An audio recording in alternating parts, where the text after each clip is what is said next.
राधे राधे, जय माता की भक्तों। आप सभी का स्वागत करती हूँ स्पिरिचुअल ज्ञान साधना में और आप सभी से अनुरोध करती हूँ कि स्पिरिचुअल ज्ञान साधना को सब्सक्राइब कर लीजिए और बेल आइकन को प्रेस कर दीजिए ताकि आपको नई नई वीडियोस का नोटिफिकेशन। जय श्री हरि, जय माता की। राधे राधे भक्तों, कैसे हैं आप सभी लोग? आशा करते हैं भगवान की कृपा से सभी लोग बहुत अच्छे होंगे। प्रिय भक्तों, आज निर्जला एकादशी का व्रत है और कल भी निर्जला एकादशी का व्रत किया जाएगा। तो ऐसे में हम आपको आज की वीडियो में सुनाएंगे निर्जला एकादशी व्रत की पावन कथा। सभी एकादशी तिथियों में श्रेष्ठ ज्येष्ठ शुक्ल पक्ष की निर्जला एकादशी के दिन जो जातक निर्जल रहकर व्रत करते हैं, अन्न, वस्त्र, गाय आदि का दान करते हैं और भक्ति पूर्वक इस दिन से जुड़ी कथा का पाठ करते हैं, उन्हें सुखमय जीवन के बाद स्वर्ग की प्राप्ति होती है। मोक्षदायिनी निर्जला एकादशी का व्रत अत्यंत पावन है। इस व्रत को करने वालों को इस व्रत में भगवान की षोडशोपचार विधि से या फिर पंचोपचार विधि से पूजा करनी चाहिए और उसके बाद कथा का श्रवण अवश्य करना चाहिए। कथा का श्रवण करना चाहिए, साथ ही दोनों समय एक घी का दिया जलाकर आरती भी अवश्य करनी चाहिए। प्रिय भक्तों, आइए अब प्रारंभ करते हैं अति पावन पौराणिक दुर्लभ कथा निर्जला एकादशी व्रत की।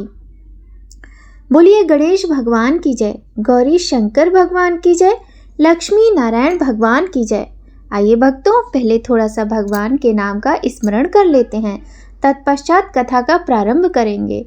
श्रीमन्नारायण नारायण नारायण, भजमन नारायण नारायण नारायण, लक्ष्मी नारायण नारायण नारायण, सत्य नारायण नारायण नारायण, श्रीमन्नारायण नारायण नारायण।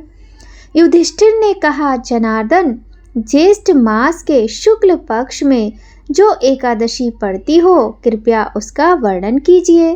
भगवान श्री कृष्ण बोले, राजन, इसका वर्णन परम धर्मात्मा सत्यवती नंदन व्यास जी करेंगे, क्योंकि ये संपूर्ण शास्त्रों के तत्वज्ञ और वेद वेदांगों के पारंगत विद्वान हैं। तब वेद व्यास जी कहने लगे, दोनों ही पक्षों की एकादशियों के दिन भोजन ना करें। द्वादशी के दिन स्नान आदि से पवित्र हो, फूलों से भगवान केशव की पूजा करें। फिर नित्य कर्म समाप्त होने के पश्चात पहले ब्राह्मणों को भोजन देकर अंत में स्वयं भोजन करें। राजन, जनना शौच और मरणा शौच में भी एकादशी को भोजन नहीं करना चाहिए। यह सुनकर भीमसेन बोले, परम बुद्धिमान पितामह, मेरी उत्तम बात सुनिए। राजा युधिष्ठिर, माता कुंती, द्रौपदी, अर्जुन, नकुल और सहदेव ये एकादशी को कभी भोजन नहीं करते तथा मुझसे भी हमेशा यही कहते हैं कि भीमसेन, तुम भी एकादशी को ना खाया करो। किंतु मैं उन लोगों से यही कहता हूँ कि मुझसे भूख नहीं सही जाएगी। भीमसेन की बात सुनकर व्यास जी ने कहा, यदि तुम्हें स्वर्ग लोक की प्राप्ति अभीष्ट है और नरक को दूषित समझते हो तो दोनों पक्षों की एकादशियों के दिन भोजन न करना। भीमसेन बोले, महाबुद्धिमान पितामह, मैं आपके सामने सच्ची बात कहता हूँ। एक बार भोजन करके भी मुझसे व्रत नहीं किया जा सकता, फिर उपवास करके तो मैं रह ही नहीं सकता हूँ। मेरे उदर में ब्रक नामक अग्नि सदा प्रज्वलित रहती है, अतः जब मैं बहुत अधिक खाता हूँ तभी ये शांत होती है। इसलिए महामुने, मैं वर्ष भर में केवल एक ही उपवास कर सकता हूँ तथा जिसके करने से मैं कल्याण का भागी हो सकूँ, जिससे स्वर्ग की प्राप्ति सुलभ हो, ऐसा कोई एक व्रत निश्चय करके बताइए, मैं उसका यथोचित रूप से पालन करूँगा। व्यास जी ने कहा, भीम, ज्येष्ठ मास में सूर्य वृष राशि पर हो या मिथुन राशि पर शुक्ल पक्ष में जो एकादशी हो उसका यत्न पूर्वक निर्जल व्रत करो। केवल कुल्ला या आचमन करने के लिए मुख में जल डाल सकते हो। उसको छोड़कर किसी प्रकार का जल विद्वान पुरुष मुख में ना डाले, अन्यथा व्रत भंग हो जाता है। एकादशी को सूर्योदय से लेकर दूसरे दिन के सूर्योदय तक मनुष्य जल का त्याग करे तो यह व्रत पूर्ण होता है। तदनंतर द्वादशी को प्रभात काल में स्नान करके ब्राह्मणों को विधि पूर्वक जल और स्वर्ण का दान करे। इस प्रकार सब कार्य पूरा करके जितेंद्रिय पुरुष ब्राह्मणों के साथ भोजन करे। वर्ष भर में जितनी एकादशियां होती हैं उन सब का फल निर्जला एकादशी के सेवन से मनुष्य प्राप्त कर लेता है। इसमें तनिक भी संदेह नहीं है। शंख चक्र और गदा धारण करने वाले भगवान केशव ने मुझसे कहा था कि यदि मानव सबको छोड़कर एकमात्र मेरी शरण में आ जाए और एकादशी को निराहार रहे तो वह सब पापों से छूट जाता है। एकादशी व्रत करने वाले पुरुष के पास विशाल काय, विकराल आकृति और काले रंग वाले दंड पाशधारी भयंकर यमदूत नहीं जाते। अंतकाल में पीतांबरधारी सौम्य स्वभाव वाले, हाथ में सुदर्शन धारण करने वाले और मन के समान वेग वाले विष्णुदूत आखिर इस वैष्णव पुरुष को भगवान विष्णु के धाम में ले जाते हैं। अतः निर्जला एकादशी को पूर्ण यत्न करके उपवास और श्री हरि का पूजन करो। स्त्री हो या पुरुष, यदि उसने मेरु पर्वत के बराबर भी महान पाप किया हो तो वह सब इस एकादशी व्रत के प्रभाव से भस्म हो जाता है। जो मनुष्य उस दिन जल के नियम का पालन करता है वह पुण्य का भागी होता है। उसे एक एक प्रहर में कोटि कोटि स्वर्ण मुद्रा दान करने का फल प्राप्त होता सुना गया है। मनुष्य निर्जला एकादशी के दिन स्नान, दान, जप, होम आदि जो कुछ भी करता है वह सब अक्षय होता है। ये भगवान श्री कृष्ण का कथन है। निर्जला एकादशी को विधि पूर्वक उत्तम रीति से उपवास करके मानव वैष्णव पद को प्राप्त कर लेता है। जो मनुष्य एकादशी के दिन अन्न खाता है वह पाप का भोजन करता है। इस लोक में वह चांडाल के समान है और मरने पर दुर्गति को प्राप्त होता है। जो ज्येष्ठ मास के शुक्ल पक्ष में एकादशी को उपवास करके दान करेंगे वे परम पद को प्राप्त होंगे। जिन्होंने एकादशी को उपवास किया है वे ब्रह्म हत्यारे, शराबी, चोर तथा गुरुद्रोही होने पर भी सब पातकों से मुक्त हो जाते हैं। कुंती नंदन, निर्जला एकादशी के दिन श्रद्धालु स्त्री पुरुषों के लिए जो विशेष दान और कर्तव्य विहित है उन्हें सुनो। उस दिन जल में शयन करने वाले भगवान विष्णु का पूजन और जलमयी धेनु का दान करना चाहिए अथवा प्रत्यक्ष धेनु या घृतमयी धेनु का दान उचित है। पर्याप्त दक्षिणा और भांति भांति के मिष्ठानों द्वारा यत्न पूर्वक ब्राह्मणों को संतुष्ट करना चाहिए। ऐसा करने से ब्राह्मण अवश्य संतुष्ट होते हैं और उनके संतुष्ट होने पर श्री हरि मोक्ष प्रदान करते हैं। जिन्होंने शम, दम और दान में प्रवृत्त हो श्री हरि की पूजा और रात्रि में जागरण करते हुए इस निर्जला एकादशी का व्रत किया है उन्होंने अपने साथ ही बीती हुई 100 पीढ़ियों को और आने वाली 100 पीढ़ियों को भगवान वासुदेव के परम धाम में पहुंचा दिया है। निर्जला एकादशी के दिन अन्न, वस्त्र, गौ, जल, शैया, सुंदर आसन, कमंडलू तथा छाता दान करने चाहिए। जो श्रेष्ठ तथा सुपात्र ब्राह्मण को जूता दान करता है वह सोने के विमान पर बैठकर स्वर्ग लोक में प्रतिष्ठित होता है। जो इस एकादशी की महिमा को भक्ति पूर्वक सुनता अथवा उसका वर्णन करता है वह स्वर्ग लोक में जाता है। चतुर्दशी युक्त अमावस्या को सूर्य ग्रहण के समय श्राद्ध करके मनुष्य जिस फल को प्राप्त करता है वही फल इसके श्रवण से भी प्राप्त होता है। पहले दंत धावन करके यह नियम लेना चाहिए कि मैं भगवान केशव की प्रसन्नता के लिए एकादशी को निराहार रहकर आचमन के सिवा दूसरे जल का भी त्याग करूँगा। द्वादशी को देवेश्वर भगवान विष्णु का पूजन करना चाहिए। गंध, धूप, पुष्प और सुंदर वस्त्र से विधि पूर्वक पूजन करके जल के घड़े के दान का संकल्प करते हुए निम्नांकित मंत्र का उच्चारण करें। देव देव ऋषिकेश संसाराण व तारक उदकुंभ प्रदानेन नय माम परमागतिम। अर्थात संसार सागर से तारने वाले हे देव देव ऋषिकेश, इस जल के घड़े का दान करने से आप मुझे परम गति की प्राप्ति कराइए। भीमसेन, ज्येष्ठ मास में शुक्ल पक्ष की जो शुभ एकादशी होती है उसका निर्जल व्रत करना चाहिए। उस दिन श्रेष्ठ ब्राह्मणों को शक्कर के साथ जल के घड़े का दान करना चाहिए।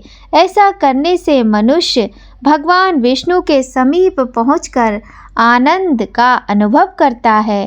तत्पश्चात द्वादशी को ब्राह्मण भोजन कराने के बाद स्वयं भोजन करें। जो इस प्रकार पूर्ण रूप से पापनाशिनी एकादशी का व्रत करता है वह सब पापों से मुक्त होकर आनंदमय पद को प्राप्त होता है।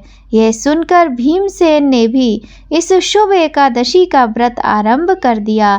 तब से ये लोक में पांडव द्वादशी के नाम से विख्यात हुई।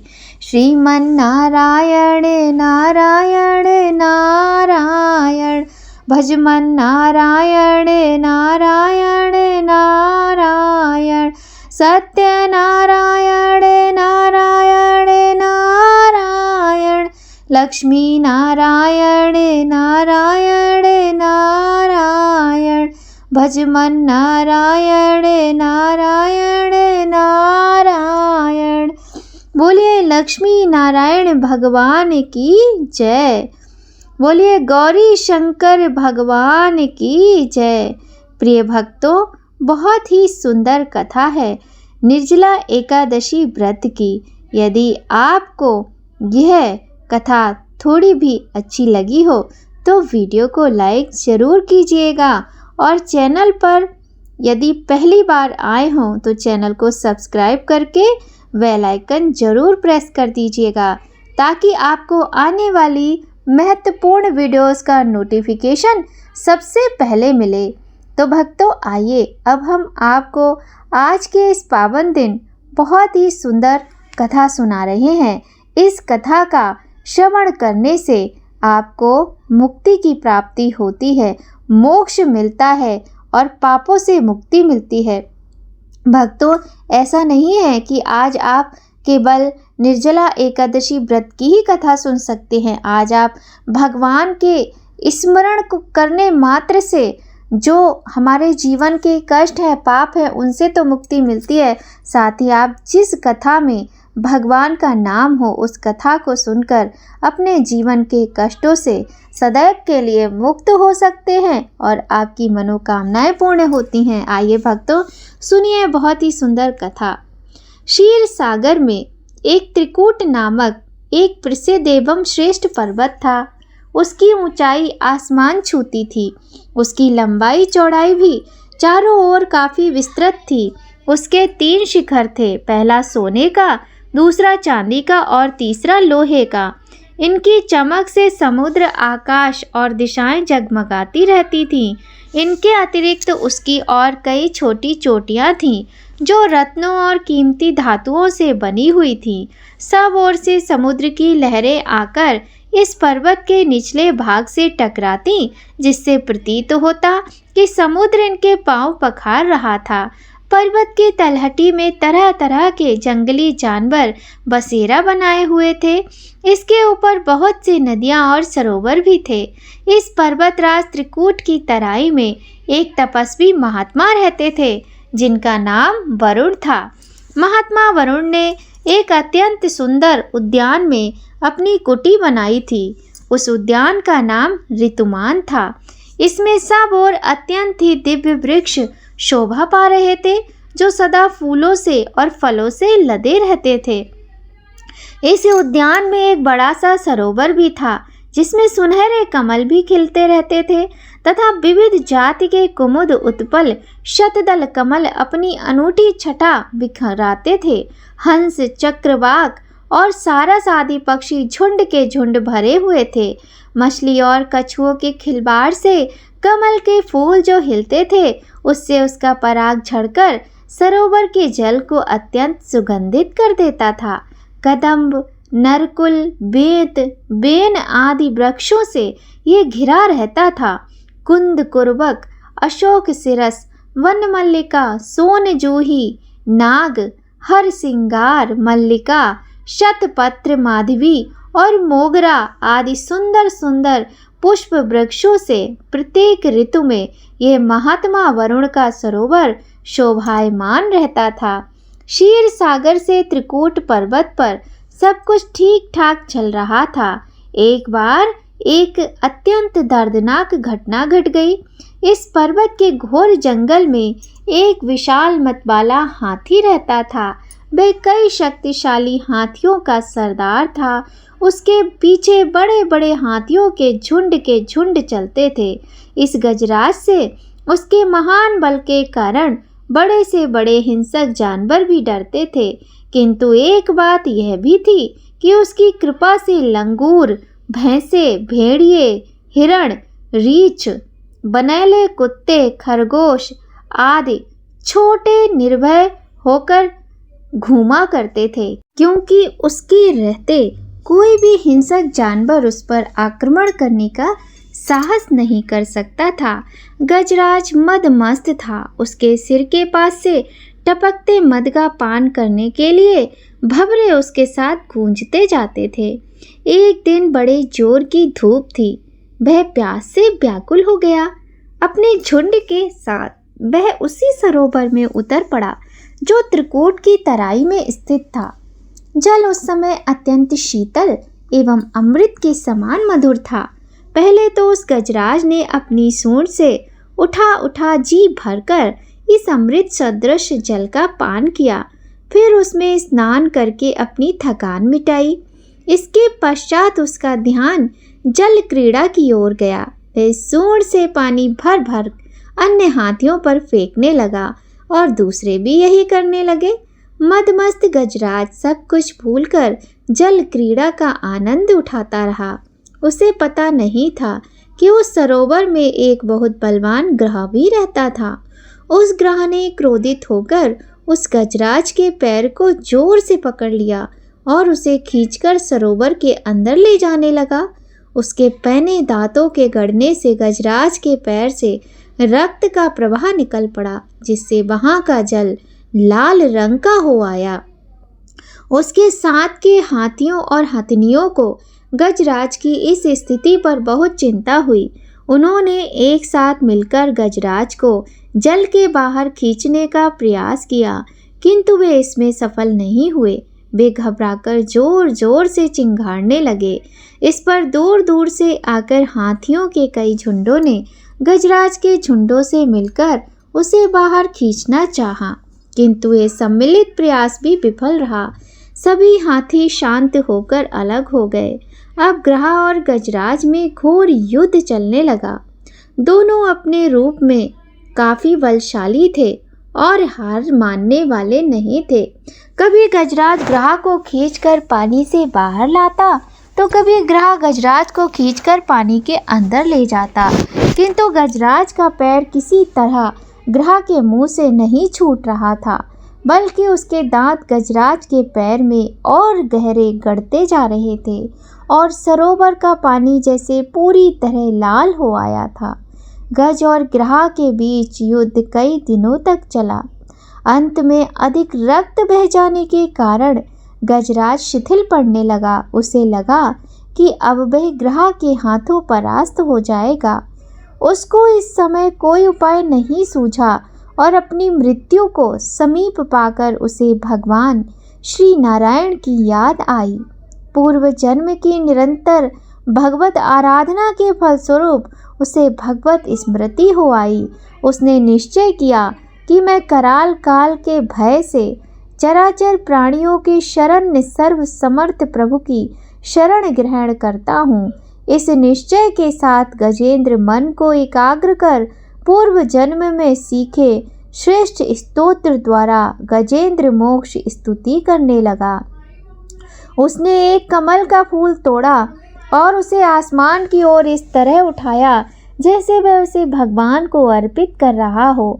अब तक वह ग्रह द्वारा खींचे जाने से सरोवर के मध्य गहरे जल में चला गया था और उसकी सूंड का मात्र वह भाग ही ऊपर बचा था जिसमें उसने लाल कमल पुष्प पकड़ रखा था।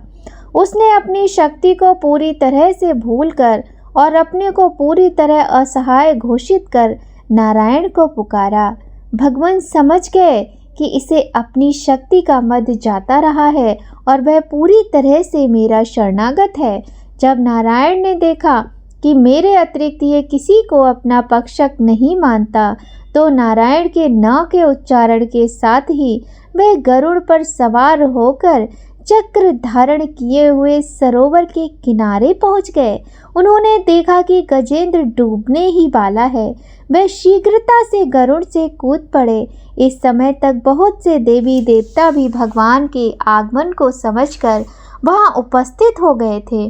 सभी के देखते ही देखते भगवान ने गजराज और गजेंद्र को एक क्षण में सरोवर से खींचकर बाहर निकाला। देवताओं ने आश्चर्य से देखा। उन्होंने सुदर्शन से इस तरह ग्रह का मुंह फाड़ दिया कि गजराज के पैरों को कोई क्षति ना पहुँचे। ग्रह देखते देखते तड़प कर मर गया और गजराज भगवान की कृपा दृष्टि से पहले की तरह स्वस्थ हो गया।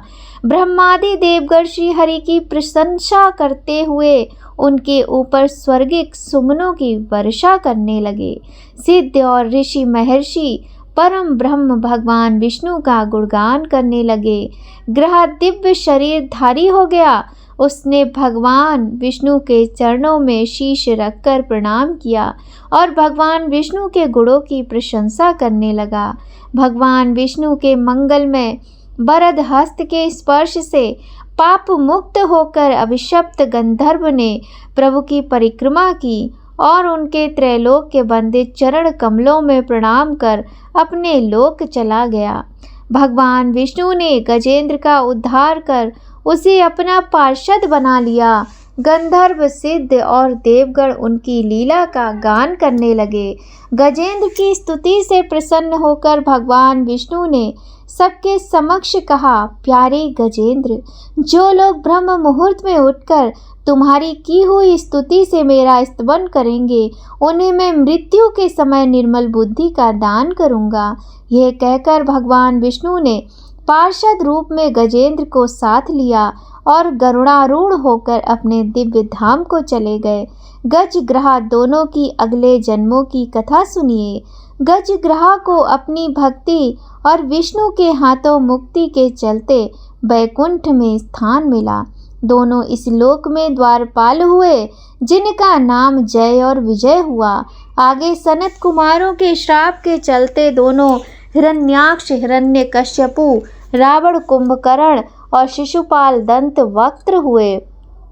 गजग्रह दोनों ही ऋषि कपिल का नाम तो आपने सुन ही रखा है, जिनके वंशज वृषभ देव से जैन धर्म का प्रादुर्भाव हुआ था। वो कपिल मुनि महर्षि कर्दम के पुत्र थे। कर्दम ऋषि की पत्नी का नाम देवहूति था। उन्हीं के गर्भ से कपिल मुनि जन्मे थे, लेकिन उन्हीं देवहूति को कर्दम जी पहले और भी संतानें थीं। उन्हीं कर्दम और देवहूति के कपिल मुनि से दो बड़े पुत्र और थे, जो कि वेदज्ञ थे। एक बार एक राजा के यहाँ यज्ञ संपन्न कराए दोनों को जब धन मिला तो उसके लिए विवाद हो गया। तब दोनों ने एक दूसरे को ग्रह और गज होने का श्राप दे दिया था। दोनों विष्णु भक्त थे और दोनों की बात सच भी हुई, लेकिन मृत्यु से पहले उन्होंने तपस्या कर विष्णु जी को प्रसन्न कर लिया और वरदान में मुक्ति मांग ली। इसीलिए अगले जन्म में उन्हें पूर्व जन्म का स्मरण था और दोनों ने भगवान विष्णु के हाथों मुक्ति पाई। बोलिए श्री हरि भगवान विष्णु की जय। बोलिए लक्ष्मी नारायण भगवान की जय। श्रीमन नारायण नारायण नारायण, लक्ष्मी नारायण नारायण नारायण, श्रीमन नारायण नारायण नारायण, श्रीमन नारायण नारायण नारायण, भजमन नारायण नारायण नारायण, लक्ष्मी नारायण नारायण नारायण। तो भक्तों, बहुत ही सुंदर कथाओं का हमने श्रवण किया। यदि आप चाहें तो भगवान विष्णु के इस अत्यंत महत्वपूर्ण, अत्यंत पावन व्रत के दिन इन कथाओं को सुनकर आप गजेंद्र मोक्ष का पाठ भी कर सकते हैं। गजेंद्र मोक्ष के समान ही पुण्य फल की प्राप्ति होती है इन कथाओं का श्रवण मात्र करने से। आइए भक्तों, अब आरती करते हैं एकादशी माता की। भगवान विष्णु की आरती भी आप कर सकते हैं। ओम जय एकादशी माता मैया, जय एकादशी माता, विष्णु पूजा व्रत को धारण कर शक्ति मुक्ति पाता। ओम जय एकादशी माता, तेरे नाम गिनाऊं देवी, भक्ति प्रदान करनी मैया, भक्ति प्रदान करनी, गण गौरव की देनी माता, शास्त्रों में वरनी। ओम जय एकादशी माता, मार्गशीर्ष के कृष्ण पक्ष की उत्पन्ना विश्वतारिणी जन्मी, शुक्ल पक्ष में हुई मोक्षदा मुक्तिदाता बन आई। ओम जय एकादशी माता, पौष के कृष्ण पक्ष की सफला नामक है मैया, सफला नामक है, शुक्ल पक्ष में होए पुत्रदा आनंद अधिक रहे। ओम जय एकादशी माता, नाम षटतिला माघ मास में कृष्ण पक्ष आवे मैया, कृष्ण पक्ष आवे, शुक्ल पक्ष में जया कहावे, विजय सदा पावे। ओम जय एकादशी माता, विजया फागुन कृष्ण पक्ष में शुक्ला आमल की मैया, शुक्ला आमल की, पाप मोचनी कृष्ण पक्ष में चैत्र महाबल की। ओम जय एकादशी माता, चैत्र शुक्ल में नाम कामदा धन देने वाली मैया, धन देने वाली, नाम बरूथिनी कृष्ण पक्ष में वैशाख महाबाली। ओम जय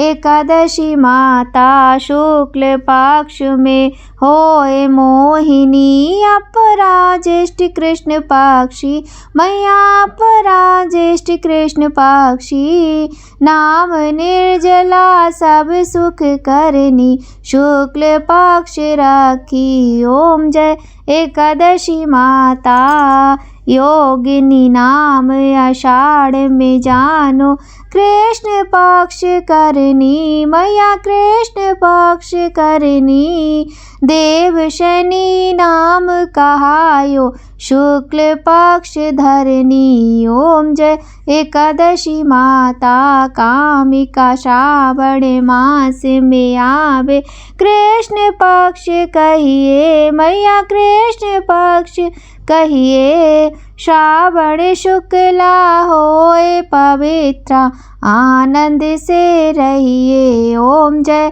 एकादशी माता, अजा भाद्रपद कृष्ण पक्ष की परिवर्तिनी शुक्ला मैया, परिवर्तिनी शुक्ला, इंद्राश्विन कृष्ण पक्ष में व्रत से भव सागर निकला। ओम जय एकादशी माता, माता। पापांकुशा है शुक्ल पक्ष में आप हरनहारी, मैया आप हरनहारी। रमा मास कार्तिक में आवे सुखदायक भारी। ओम जय एकादशी माता। देवोत्थानी शुक्ल पक्ष की दुख नाशक मैया, मैया दुख नाशक मैया। पावन मास में करूं विनती पार करो नैया। ओम जय एकादशी माता।